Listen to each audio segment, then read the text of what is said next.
America और Iran के बीच इस्लामाबाद में हुई बातचीत का कोई नतीजा नहीं निकला, जिसके बाद डोनाल्ड ट्रंप ने स्ट्रेट ऑफ हॉर्मुज को ब्लॉकेड किए जाने की बात कही। और इन सब के बीच पूरे युद्ध के दौरान चीन की भूमिका को लेकर कई तरह के सवाल खड़े हुए। चीन पश्चिम एशिया के संघर्ष से इसलिए दूर नहीं रहा क्योंकि वो कमजोर है। इस बार जो बातचीत सामने आई है वो इस तरह के मामलों में अक्सर सारे पहलुओं का विश्लेषण करने के बाद कोई राय बनाता है। ईरान युद्ध में भी उसने सुप्रीम लीडर अली खामेनेई की हत्या की निंदा की, मगर खुलकर हस्तक्षेप नहीं किया। इससे कुछ लोग चीन की कमजोरी मान रहे हैं, लेकिन सच तो ये है कि फिलहाल अमेरिका अकेला पड़ गया है। ईरान युद्ध में इजरायल को छोड़कर दूसरे सहयोगी देशों ने दूरी बना ली है, तो वहीं चीन को इस जंग से कई सबक मिले हैं। साल 1991 के गल्फ वॉर के बाद चाइना ने अपनी सेना को आधुनिक बनाया, लेकिन ईरान जैसे संघर्ष दिखाते हैं कि तकनीक के दम पर कोई जंग जल्दी नहीं जीती जा सकती। चतुर रणनीति और छोटा देश भी बड़ी ताकतों को झुका सकता है।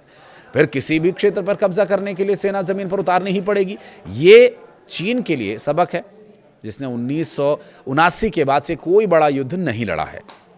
2049 से पहले ताइवान को अपने में मिलाने की घोषणा भी वो कर चुका है, लेकिन हालिया युद्ध बताते हैं कि यह आसान नहीं होगा। ताइवान भले ही छोटा देश हो, लेकिन सही रणनीति से वो चीन को चुनौती दे सकता है। ताइवान स्ट्रेट के रास्ते दुनिया का 20% समुद्री व्यापार होता है।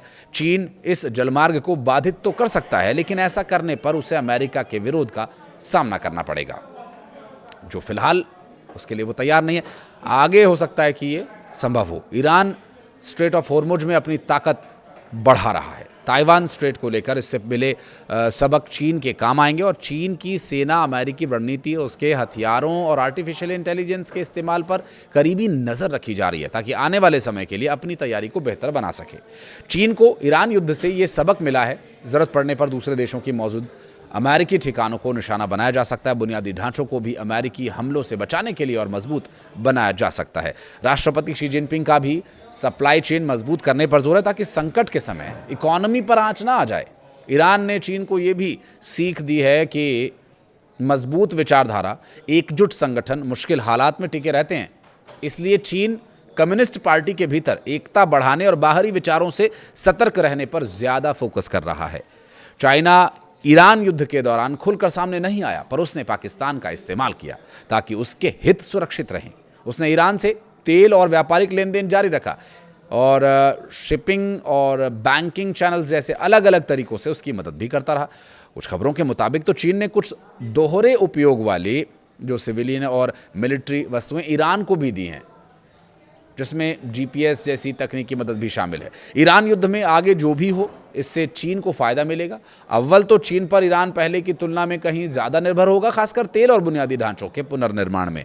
दोनों देशों के करीब आने की संभावना है। हॉर्मुज, बाब अल मंदेब जैसे जलमार्गों पर उसकी पकड़ और कस सकती है। ईरान और रूस जैसे देशों के करीब आने से चीन को एशिया में अपना प्रभाव बढ़ाने में मदद मिलेगी। यहाँ पश्चिमी देशों का प्रभाव कम हो सकता है, और इस युद्ध से चीन को यह पता चल गया कि अमेरिका की ताकत अब पहले जैसी नहीं रही।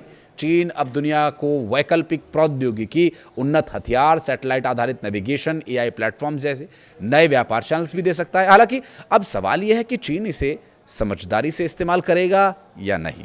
आप बताइए कमेंट सेक्शन में। वीडियो को यहाँ तक देखने के लिए बहुत बहुत धन्यवाद।